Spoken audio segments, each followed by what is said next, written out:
MK777 သုံးတဲ့လူဒီမာဆေကြီးကျင်တဲ့လူဝိတ်တင်နေတဲ့လူကောင်ကြီးကျင်တဲ့လူပဲဖြစ်တဲ့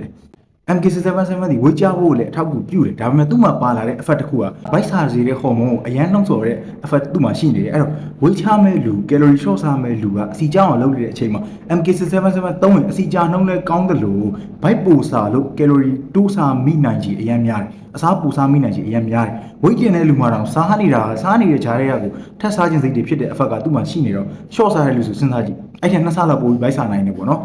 သူကကြတော့ growth hormone secrete ကောဖြစ်တယ်ခန္ဓာကိုယ်ထဲမှာရှိတဲ့ကြီးထွားဟော်မုန်းတွေ HGH တို့ IGF-1 တို့အဲ့ဒီဟော်မုန်းတွေလမ်းကြောင်းကနေပြီးတော့မှတဆင့်မာဆယ်ကိုတွားပြီးတော့ကြီးအောင်လုပ်ပေးရလှုံ့ဆော်ပေးရထိန်းထားပေးရဖြစ်တယ် steroid တွေဆန်တွေကကြတော့ဒီဘက်က testosterone ဘက်ကကြားဟော်မုန်းဘက်ကနေတွားပြီးတော့မာဆယ်တွေကိုကြီးအောင်လုပ်ပေးရထိန်းထားပေးရဖြစ်တယ်လမ်းကြောင်းတော့မတူဘူးဒါပေမဲ့နောက်ဆုံးအဆုံးသတ်မှာမာဆယ်ကိုတွားပြီးတော့ထိန်းထားပေးရကြီးအောင်လုပ်ပေးရချင်းတူတယ်